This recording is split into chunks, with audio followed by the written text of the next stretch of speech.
श्री स्वामी समर्थ. नर्मदे हर. महाराजांच्या सेवेसाठी धडपडणाऱ्या बाळाप्पांना सुंदराबाईने महाराजांची पिकदाणी साफ करण्याची सेवा दिली.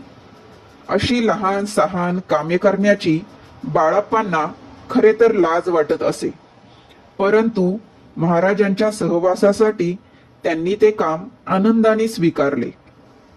गणपतराव, रंगाप्पा, विश्वनाथ या सेवेकऱ्यांच्या सहवासात त्यांना मराठी भाषाही अवगत झाली. त्यामुळे सुरुवातीस अगदी गप्प राहणारे बाळाप्पा सर्वांशी दिलखुलास बोलू लागले.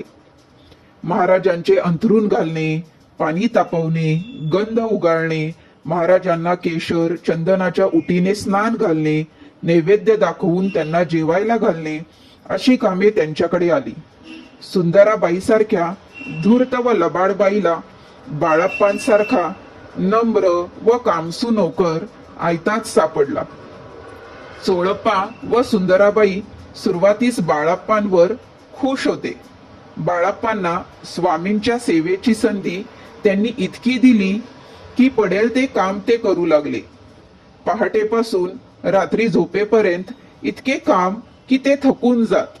माधुकरी मागायला जाण्यास त्यांना वेळ मिळत नसे व त्यांस उपवास घडे. बाळाप्पांची ही ओढाताण पाहून पुढे चोळाप्पांनी त्यांची निवास व भोजनाची सोय स्वतःच्या घरी केली. बाळाप्पांची स्मरणशक्ती तीव्र होती. ते चतुर व चाणाक्ष होते. दैनंदिन व्यवहारातून महाराज त्यांना नित्य नूतन धडे देत होते आणि बाळाप्पा ते प्रामाणिकपणे गिरवित होते. महाराजांचेही बाळाप्पांवर बारीक लक्ष असायचे. दिवसभर त्यांना होणारे श्रम, अन्य सेवेकरी त्यांना देत असलेला त्रास, खाण्यापिण्याची होत असलेली आबाळ आणि तरीही विना तक्रार शांतपणे त्यांचे चाललेले सेवा कार्य सर्व काही महाराज पाहत होते. ही एक प्रकारे बाळाप्पांची कसोटीच होती.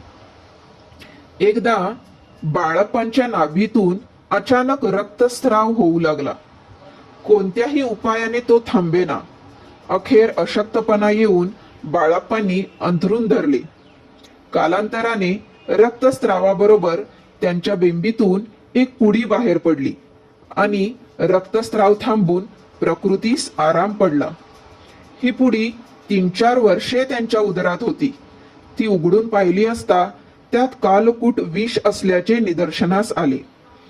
स्मरणशक्तीला थोडा ताण दिल्यावर ही पुडी आपल्या पोटात कशी गेली असेल हे बाळाप्पांच्या लक्षात आले.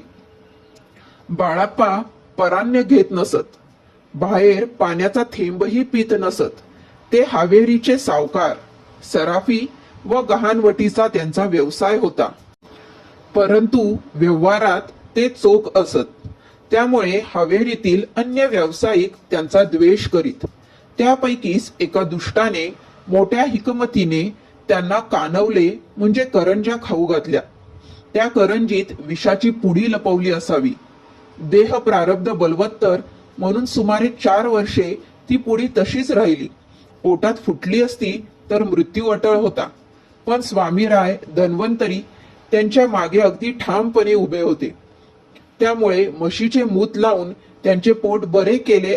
तसेच योग्य वेळी नाभी वाटे काळकूट विष अलगदपणे बाहेर फेकून महाराजांनी त्यांचे प्राण वाचवले. बाळाप्पांची उपासना शुद्ध सात्विक होती.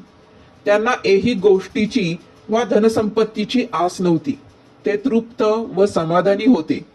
पण ऐहिक धनसंपत्तीसाठी हापापलेल्या सुंदराबाई व चोळाप्पांना मात्र बाळाप्पा खटकू लागले. त्यांच्या सर्व लांड्या लबाड्या, गैरव्यवहार याबाबत बाळाप्पा कुणाशी बोलत नसले तरी ते सर्व काही जाणून होते. त्यामुळे बाळाप्पाचा काटा काढण्याचे प्रयत्न सुरू झाले. बाळाप्पा शिवभक्त होते. प्रति सोमवारी लिंगार्चन करून मगच ते स्वामी सेवेत दाखल होत. या दोघांनी त्याविषयी तक्रार करून ती सेवा बंद पाडली. त्यांना बाजारहाट सौदेबाजीची सवय नव्हती. कुणाकडे जाऊन काही मागणे त्यांना जमत नसे. त्यामुळे काहीतरी कुसपटे काढून स्वामींकडे ते बाळप्पांच्या तक्रारी करीत असत. बाळप्पा बायका मुले सोडून आलाय, तो स्वगृही परत जाण्याची आज्ञा मागतोय असे ते सांगत. तेव्हा त्यांची बायका मुले इथेच आहेत, त्याला कुठेही जायचे नाही असे महाराज ठणकावून सांगत. त्यामुळे त्यांची बोलती बंद होत असे. बोला श्री स्वामी समर्थ. नर्मदे हर. जय शंकर. बाळप्पा महाराज की जय.